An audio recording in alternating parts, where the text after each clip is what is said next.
Bom dia, galera. Bom dia, pessoal do terceiro.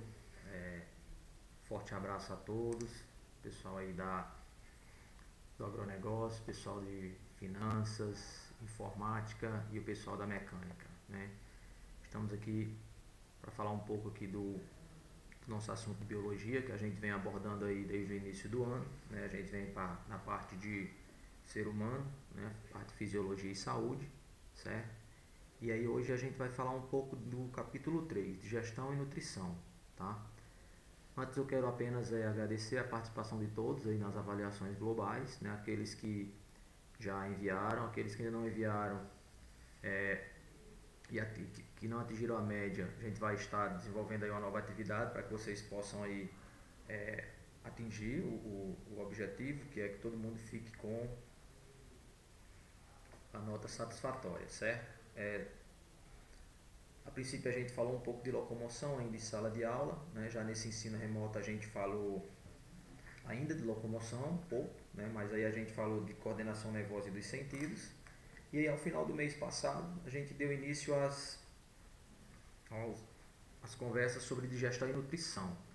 Havia pedido para que vocês fizessem um fichamento apenas da parte de sistema digestório, né? Que pega da boca, onde é o início da digestão, onde ocorre aí a mastigação, né, e a deglutição do alimento, formação aí do bolo alimentar. Esse bolo alimentar ele vai descer aí para a faringe, para o esôfago, chegando até o estômago, passa aí pelo intestino delgado e suas glândulas anexas, intestino grosso, e aí a formação das fezes, né? E aí tem o controle da ação digestiva, né? Por fim nós vamos falar um pouco sobre nutrição, falar aí das proteínas, carboidratos, sais minerais e dos lipídios, que são as gorduras que compõem o nosso organismo. E aí, na sequência, falar um pouco de segurança alimentar, né, da importância da ingestão do alimento, né? Vou mostrar para vocês aqui uma janela que é a nossa plataforma, né, EP, Deputado Geralfrido Monteiro.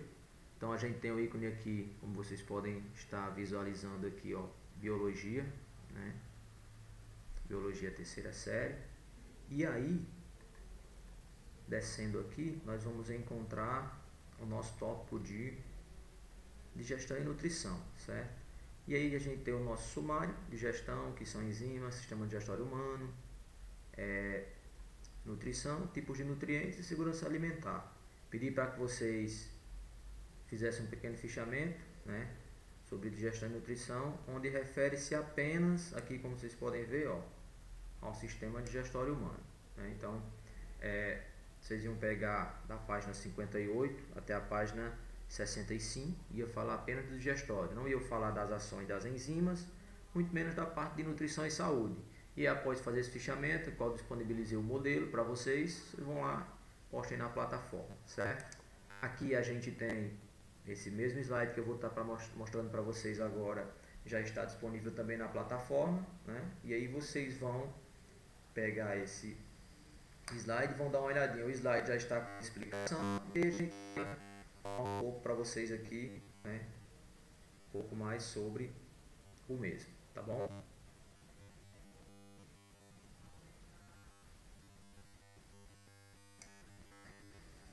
Voltando aqui, voltando para o slide, fechar aqui essa janela, ok? Fechar aqui essa outra janela, pronto. Voltando aqui para o slide, né, a gente tem aí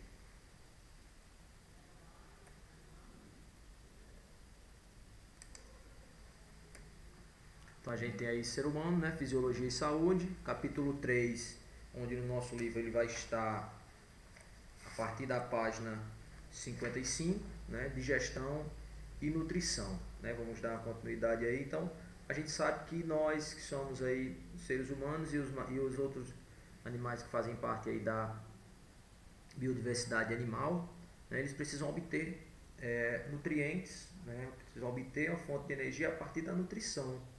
E aí todos os animais são compostos por sistemas, né, e um deles é o sistema digestório, no qual vai quebrar esse alimento, né, e vai absorver os nutrientes necessários para a nossa sobrevivência. Então é preciso que esses nutrientes eles sejam quebrados, né, e aí virem macronutrientes, depois micronutrientes, eles sejam absorvidos pelas células e aí sejam convertidos em energia, né?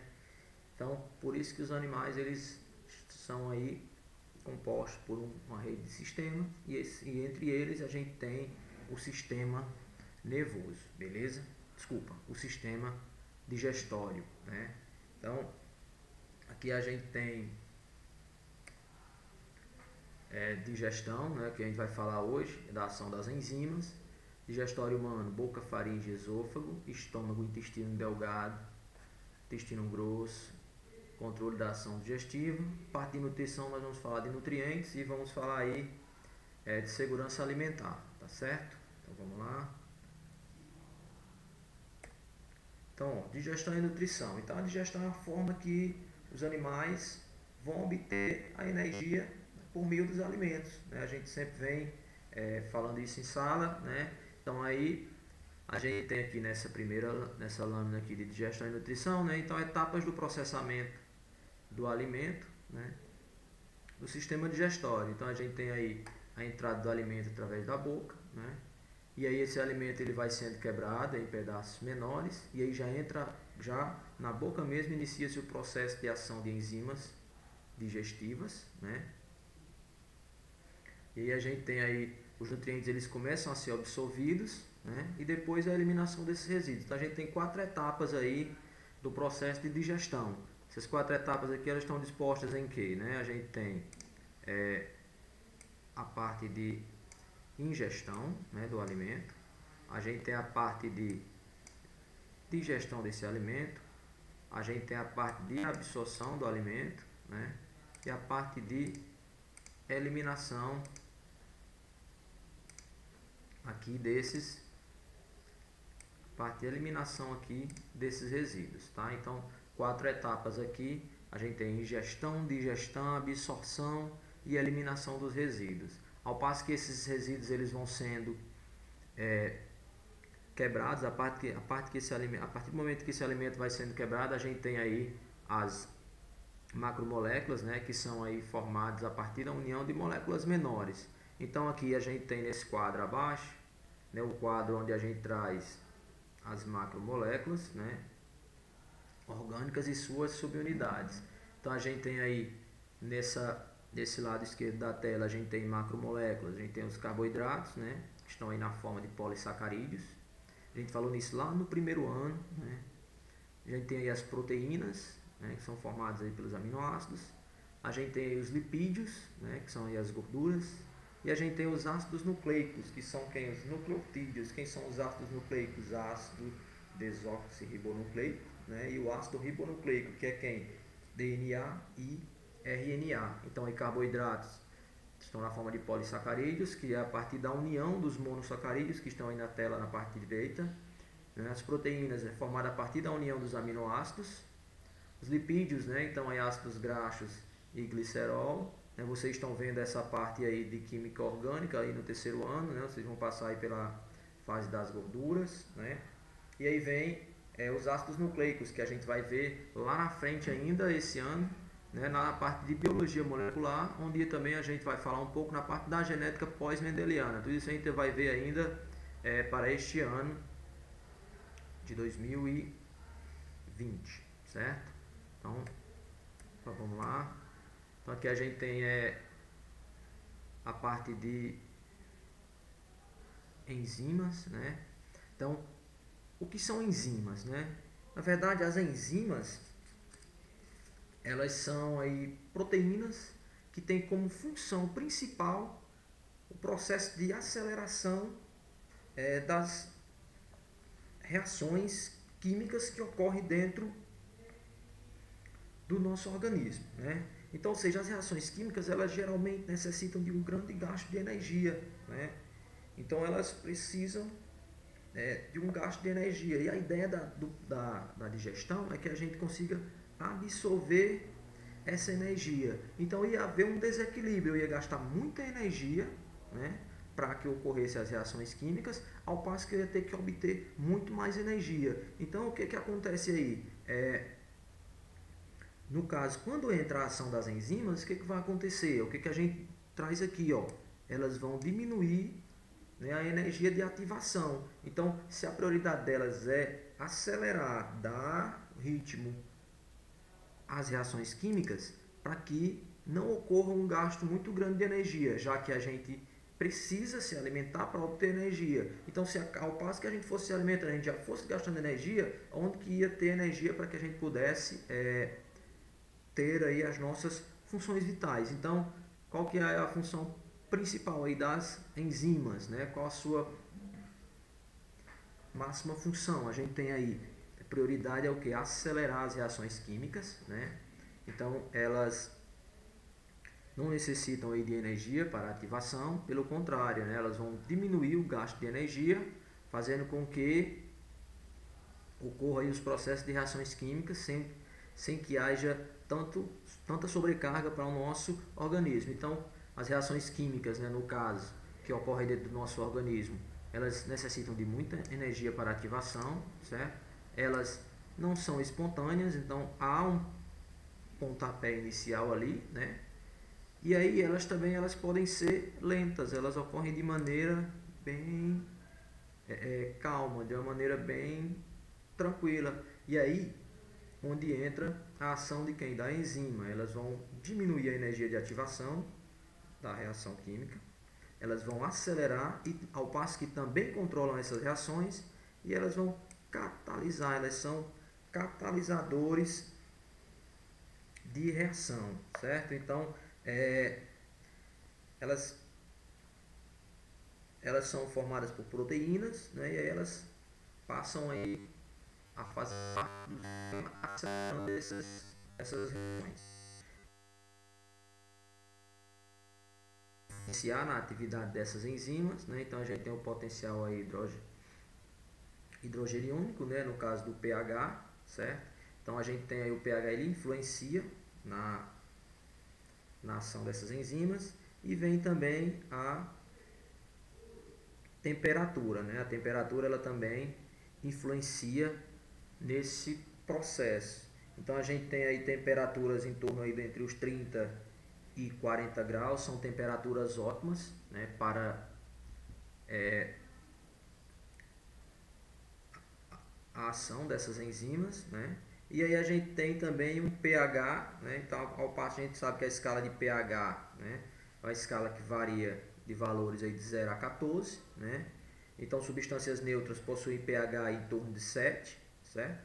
Substâncias ácidas, elas possuem um pH abaixo de 7, e substâncias básicas, elas possuem um pH acima de 7. Então, cada enzima possui um valor, né, onde ela melhor atua, né? Então, só que aí o que acontece? A maioria das enzimas, elas estão eficientes, elas têm seu grau aí de eficiência em pH neutro, né? Então, pH em torno de 7, a grande maioria elas têm aí sua maior eficiência. Então aqui a gente tem, né, ó, os produtos. A gente tem aqui o complexo, que a gente chama de complexo enzima substrato, né? Então o que acontece aqui? A gente tem a enzima, né, ó. O sítio ativo é essa região aqui, onde a gente vai ter o encaixe desse substrato. Então a enzima está dentro do nosso organismo, e aí vem o substrato, no caso o alimento. Então esse sítio ativo ele vem e encaixa, né, aqui no substrato, e aí vai ocorrer a reação, onde vai gerar os produtos para o nosso organismo. Então o que essa enzima vai fazer? Ela vai quebrar, auxiliar aí na quebra desse alimento em partículas menores, onde serão absorvidos pelo nosso organismo, certo? Então, passando aqui, finalizando a parte de enzimas aqui, a gente vem para o sistema digestório, né? Então, o sistema digestório humano, a gente pode ver aí, ó, o sistema digestório dos mamíferos é um tubo, né? Então, a gente pode chamar também de tubo digestório, e aí apresentam regiões especializadas em etapas do processo digestivo, né? Então, aí a gente pode observar nessa figura, a gente tem a boca, certo? A gente tem aí A gente vai para faringe aqui do outro lado, né?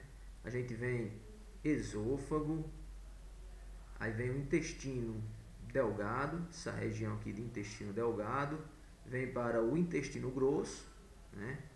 E aí vem o ânus, né? Então a gente pode ver aqui, ó, aqui na região da boca a gente vai encontrar as glândulas salivares, a gente vai encontrar a língua, né, que são aí órgãos anexos que auxiliam no processo de mastigação.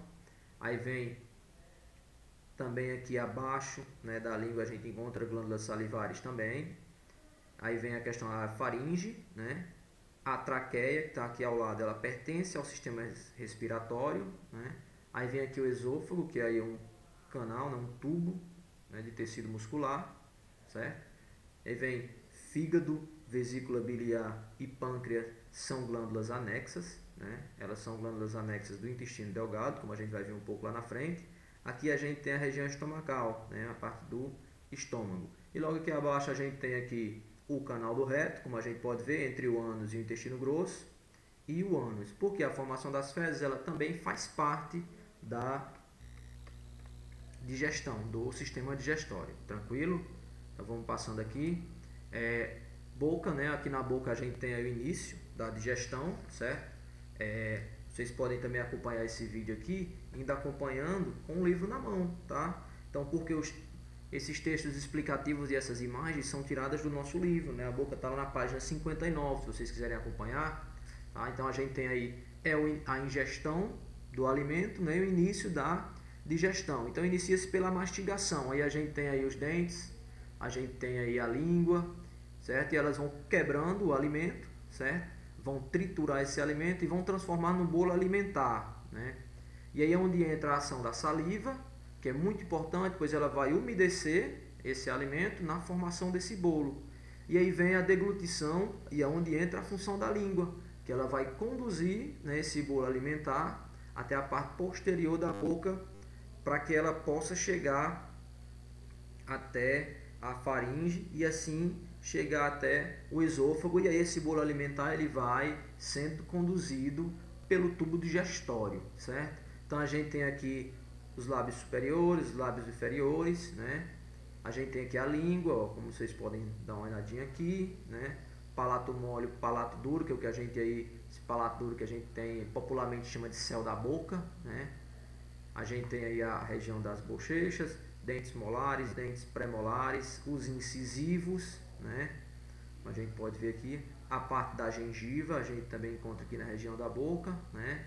Então, é de extrema importância o processo de mastigação, que a gente possa mastigar com calma e a gente possa quebrar o alimento. Quanto mais quebrado esse alimento chegar, né, na parte da faringe para que ele possa seguir o seu percurso, melhor será o processo digestivo.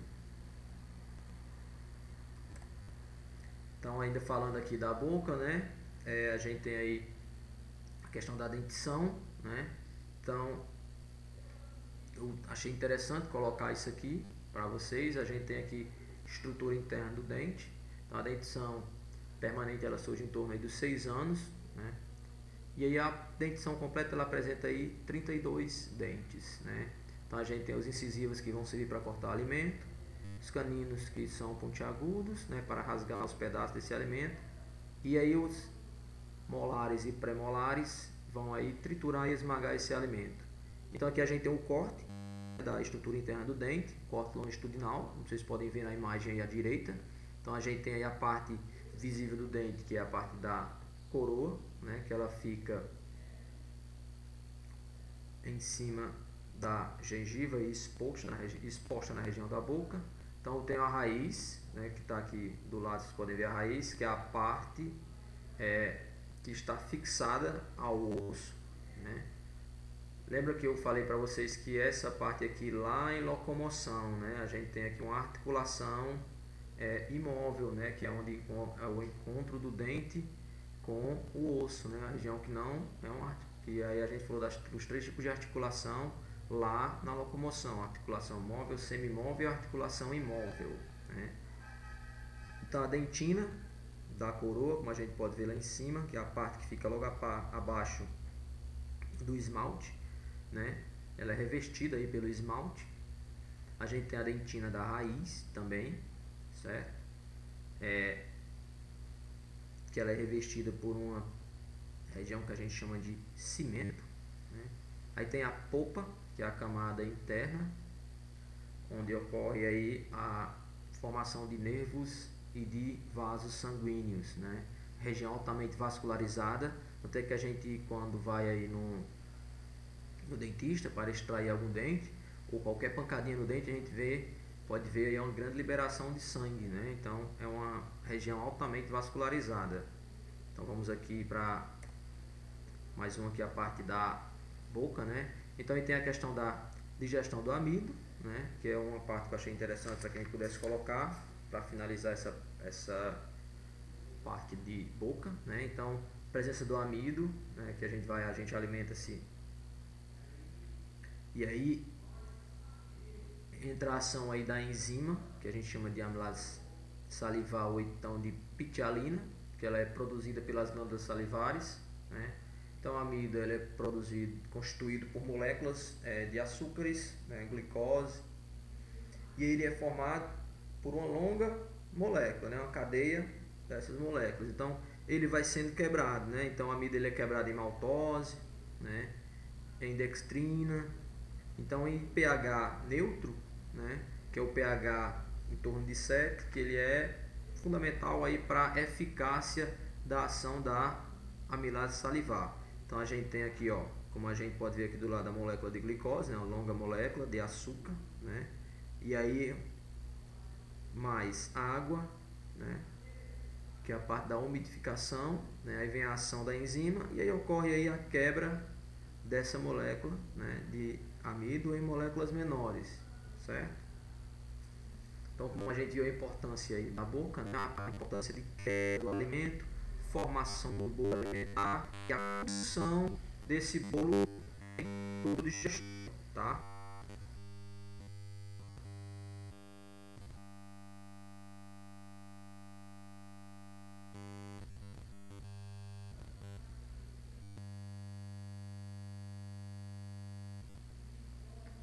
Vamos falar da questão da faringe e do esôfago, né? Mesma imagem que vocês têm aí na lâmina, mesma imagem que a gente tem no nosso livro, certo? Então, faringe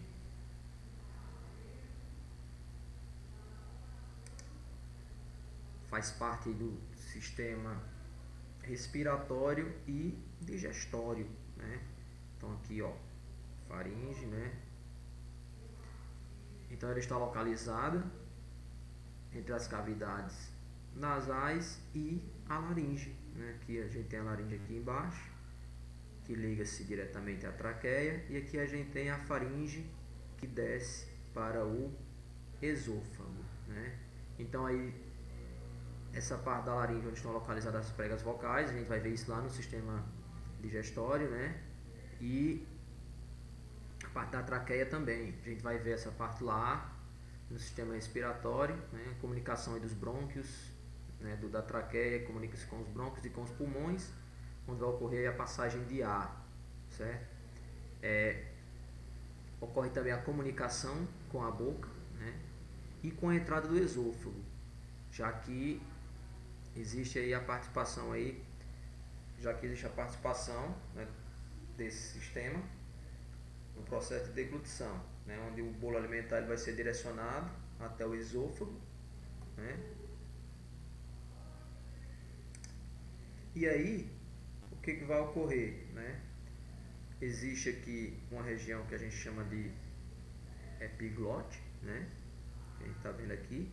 Essa regiãozinha aqui é onde vai ocorrer a separação. Então a gente tem aí um espaço para a passagem do ar e a gente tem um espaço para a passagem do alimento. Então na passagem de ar, a epiglote vai abrir, né, para a passagem de ar, e na passagem do alimento ela vai fechar. Para quê? Para que proteja aí as pregas vocais e a traqueia, né? Então Um detalhe importante, a gente tem aquele questão do engasgo, né? Quando a gente está se alimentando, a gente costuma se engasgar um pouco. Às vezes, na velocidade que a gente costuma comer, naquela correria, né? A epiglote, ela tem a sua função autônoma, né? E aí, muitas vezes, ela acaba não tendo o funcionamento perfeito, uma vez que ela acaba tendo um movimento interrompido, né, entre a passagem de ar e o alimento, e a gente acaba se engasgando. Ela não fecha totalmente o alimento, em vez de descer para o esôfago, né, ele acaba descendo pela laringe, chegando até a traqueia, né, e causa aquele incômodo danado, né.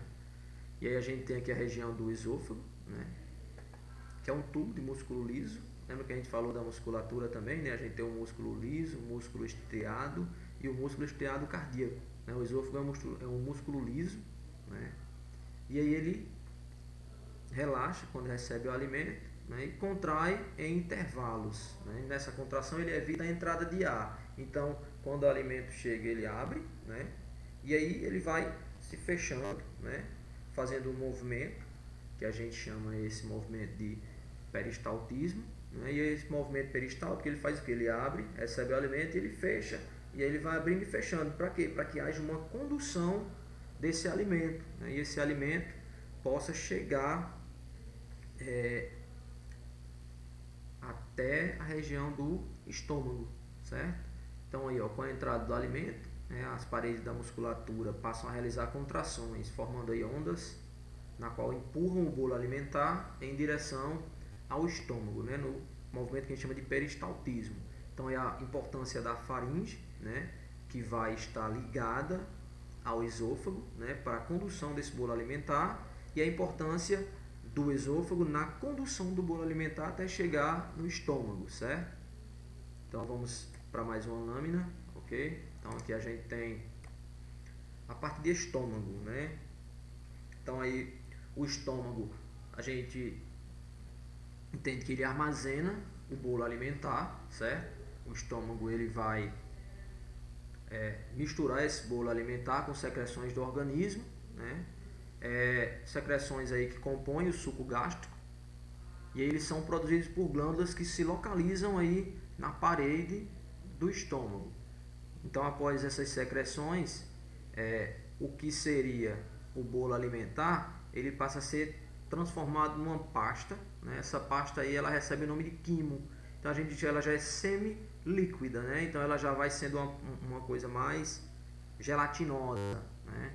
Então, enquanto o alimento ele vem apenas molhado, né, da saliva, né, ele vem sendo empurrado até quando ele recebe essas secreções, ele vai ficando mais pastoso, né? Então, as paredes do estômago elas vão sofrer também contrações peristálticas, assim como as paredes lá do esôfago, só que aí elas vão de uma forma mais lenta, né? Por quê? Porque elas precisam fazer a mistura, né, desse alimento que chegou lá do bolo alimentar com o suco gástrico. E aí, esse alimento que já está transformado em quimo, que é uma solução aí pastosa de alimento quebrado de secreções, ele vai sendo levado lentamente para o intestino delgado, né? Então aí a gente tem uma enzima presente, lembra que eu falei lá no início, né, da enzima que vai acelerar as reações. Então a gente tem a pepsina, que é uma enzima que está presente no suco gástrico, e aí elas vão quebrando as proteínas, né, em peptídeos, né, por uma ação chamada de hidrólise. pH ácido, né, o pH do estômago ele é ácido, ele gira em torno aí de 2, né? Então, como a gente pode ver aí, pH em torno de 2, certo? Então, a gente tem aí a secreção, né, de ácido clorídrico, né, pelas glândulas da parede, né, esse HCl, certo? E aí, o HCl, como a gente já está dizendo, é um ácido, né, então gira em torno de 2, certo? E aí, no caso, quando essa região começa a se aproximar, né, o pH dessa região, né, o pH do estômago, ele começa a se aproximar de um pH acima de 5, né, ou seja, um pH próximo de neutro, essa enzima ela é inativada, né? Então, de certo ponto, as pessoas às vezes tomam os antiácidos sem estar sentindo nenhum tipo de azia ou nenhum tipo de incômodo estomacal, né? Às vezes atrapalha no processo de digestão, porque a enzima que ia acelerar o processo de quebra das proteínas, ela é inativada. Então é bem importante que muita gente após a alimentação não está sentindo nenhum tipo de queimação, nenhum tipo de azia ou nenhum tipo de incômodo ao estômago, mas tem a mania de tomar os antiácidos. Já virou mania. As pessoas, vou almoçar e vou tomar um antiácido aí para melhorar a digestão. Não melhora a digestão, pelo contrário, ele faz o efeito inverso, porque o antiácido vai entrar lá no teu estômago e aí o que vai acontecer? Ele vai inibir a ação da pepsina que ia atuar na quebra das proteínas, certo? Então, aí vamos dando continuidade. A parede do estômago ela não é corroída, né, pelo ácido, ela existe, é uma camada de muco. Muco é uma secreção aí gelatinosa, né? A gente já fala um pouco aí também das regiões das mucosas, né? Das mucosas do organismo, né? Então aí ela é secretada pelas glândulas que vão revestir internamente a parede do estômago, certo? E aí vem outros componentes do alimento, né? Que é carboidratos, lipídios e nucleotídeos. Eles praticamente não sofrem nenhum tipo de ação na região do estômago, né? A região do estômago, com a ação da pepsina, que vai quebrar as proteínas, né, por hidrólise, esses outros alimentos eles acabam sendo empurrados para outras regiões do sistema digestório. Então, no estômago, o principal alimento que é quebrado são as proteínas, né? E aí, que por sinal, demoram um bom tempo para serem quebrados. E aí, como eu disse há um minuto atrás, muitas vezes a gente tem mania de tomar um antiácido achando que vai passar por algum incômodo estomacal, e aí esse antiácido ele vai inibir a ação dessa enzima, fazendo com que o processo de digestão acabe demorando muito mais do que é preciso. Passando a lâmina aqui, a gente está vendo aí, do estômago. Essa imagem aí, quem estiver acompanhando com o livro, a gente vai encontrar a página 62, né? Então, esquema aí ilustrado do estômago natural, certo? Então a gente tem aí a zona cárdica, né? O esôfago, né? Onde a gente vai, onde a comunicação entre o esôfago e o estômago, zona cárdica. Aí a gente tem todas as pregas, né? Epitélio interno, musculatura não estriada, ou seja, musculatura lisa. Epitélio externo, né? Tecido epitelial, que é tecido de revestimento, como vocês sabem, né? Então ele reveste toda a estrutura externa e interna. E entre os epitélios eu tenho quem? A musculatura, tecido muscular, certo? Aqui é a zona pilórica, a parte superior, que a gente chama aqui, parte superior do duodeno, certo? Passando aqui mais uma lâmina, a gente vai falar agora de intestino delgado, né? E suas glândulas anexas. Então a gente tem aqui, ó, glândulas anexas do digestório relacionadas aí ao duodeno. Então a gente tem o fígado, né? A vesícula biliar, a gente tem o ducto colédoco, né? Que é onde vai ligar aqui o tubo da vesícula biliar, esse ductozinho, até chegar aqui no duodeno. Então aqui eu tenho o ducto pancreático, certo? Que também vai chegar até o duodeno. Aqui eu tenho a região do pâncreas e aqui eu tenho o estômago, como a gente viu lá na lâmina anterior, certo? Então aí, o duodeno ele mede aí cerca de 25 centímetros. É uma região do intestino delgado, está em comunicação com o estômago, né?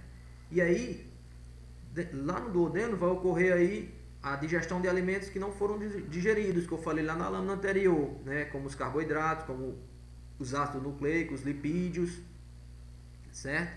A outra região do intestino delgado, só para vocês terem uma ideia, elas chegam a medir aí cerca de 6 metros de comprimento no indivíduo adulto. E aí ele vai o que? Absorver os nutrientes. Então a gente tem aí os monossacarídeos, aminoácidos, nucleotídeos, gorduras, vitaminas e sais minerais, né? Então, a região do intestino delgado ela é responsável pela absorção. Então, lembra que a gente falou lá no início a parte de ingestão, né, a parte de digestão, a parte de absorção e a parte de eliminação dos resíduos, né? Então, aí, ó, A região aqui ela possui mais duas regiões, né? O jejunum, que se comunica com o duodeno, e o íleo, né? Que vai terminar na região de comunicação entre o intestino grosso, né? Então o duodeno recebe as secreções que vêm do fígado, né? As secreções que vêm do pâncreas e das células que revestem internamente a estrutura.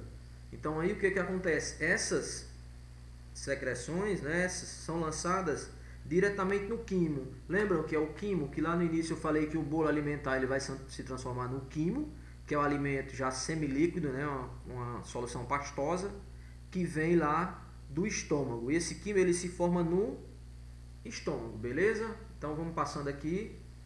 A gente tem aqui a parte, né, intestino delgado e glândulas anexas. Então o fígado, né, o fígado vai produzir a bile, né, que é liberada no duodeno.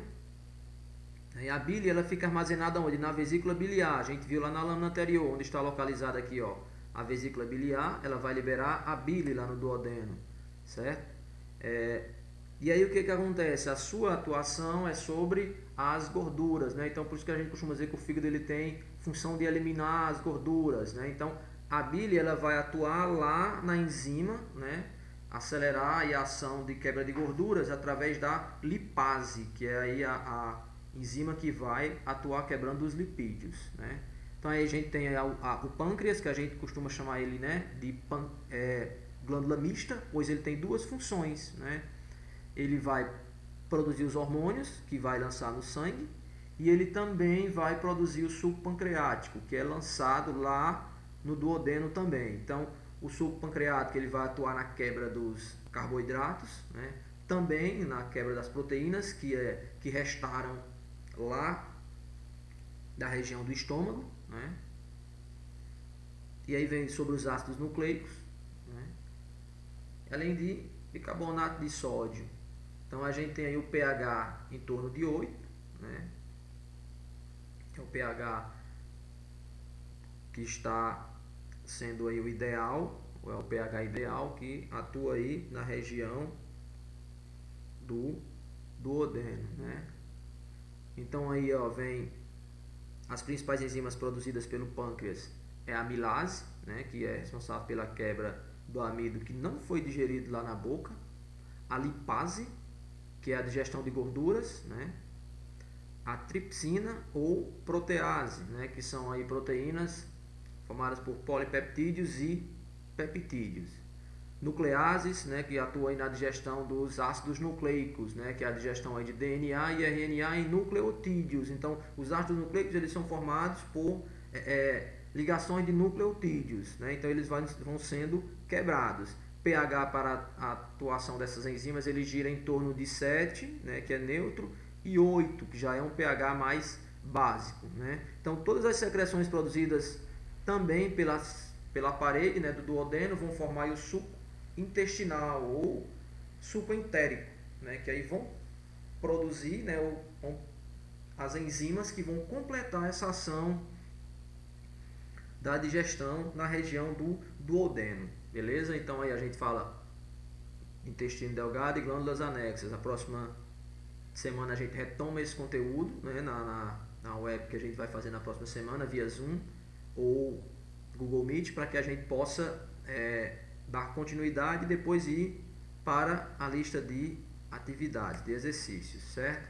A gente pode ver aqui, ó, ainda sobre intestino delgado e glândulas anexas, né? Então, as camadas musculares, intestino delgado, revestimento interno, vilosidades. Essas vilosidades são como se fossem capilares que vão absorver aí os nutrientes, né? A gente pode ver aqui, ó, e tem as microvilosidades, né, que são capilares ainda menores para absorver as micromoléculas, né? Então, ao deixar o duodeno, o alimento está reduzido a um líquido rico em nutrientes chamado de quilo. Então, nessa região já ocorre uma transformação. Veja só que o alimento ele vai passando por uma transformação e à medida que ele vai se transformando, ele vai sendo quebrado em partículas menores. Ó, ele começa como bolo alimentar, se transforma em quimo e agora ele se transforma em quilo, né? Então esse quilo ele vai ser absorvido pelas células da parede do intestino delgado, né? E aí, onde passa a circulação sanguínea, como vocês podem ver aqui nesta imagem, certo? E aí o que acontece? Esses nutrientes vão chegar direto na nossa circulação e aí vão ser distribuídos pelo organismo. Então, o revestimento interno do intestino apresenta aí as suas dobras, que eu disse aí, as vilosidades, né, que aumentam a superfície de absorção. E aí, as próprias células do epitélio possuem suas dobras, são microvilosidades. Então, tem as vilosidades que vão absorvendo esse alimento, as microvilosidades da membrana, que são para as partículas ainda menores, certo? Então, ó, questão de intestino grosso, né? Então, o intestino grosso, a gente tem a importância da celulose na formação das fezes e o controle da digestão, né? Então, aí, após a absorção dos nutrientes no intestino delgado, né? Aí o que vai chegar ao intestino grosso? Água, íons de substância não digerida, né?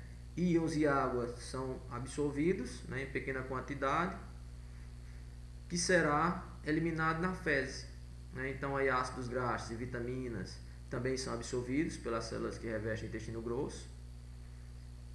No interior do intestino também são encontradas bactérias que vão degradar algumas dessas substâncias, né?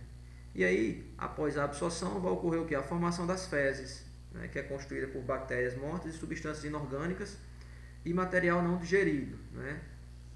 Então, a formação da fezes é a formação dos resíduos que vão ser eliminados, né, na última fase, aí, que é a eliminação de resíduos, né? Então, a celulose é um polissacarídeo, né? Então, ele tem sua importância na formação das fezes, né? Então, eles são compostos aí de células vegetais, né? E podem ser quebrados aí em moléculas de glicose, né, pela enzima celulase. Então, o que acontece aí? A importância no caso da celulose? Elas auxiliam a movimentação do quilo, né, e nos intestinos e garantem a formação das fezes. Elas vão fazer o que? Vão reter água, vão estimular o peristaltismo, que é o movimento intestinal, e aumentar o volume fecal, facilitando a defecação. Então é importante a umidificação no canal do reto para que ele facilite a eliminação desses resíduos, né, dos resíduos sólidos que restam aí da digestão. Vem o controle da ação digestiva, que eu falei para vocês, né? Então aí vem a sincronia dos diversos órgãos da digestão, deve-se aos controles nervosos e hormonais.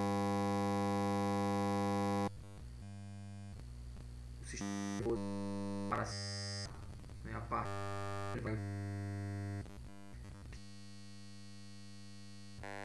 até a ação da saliva, cálculos, né,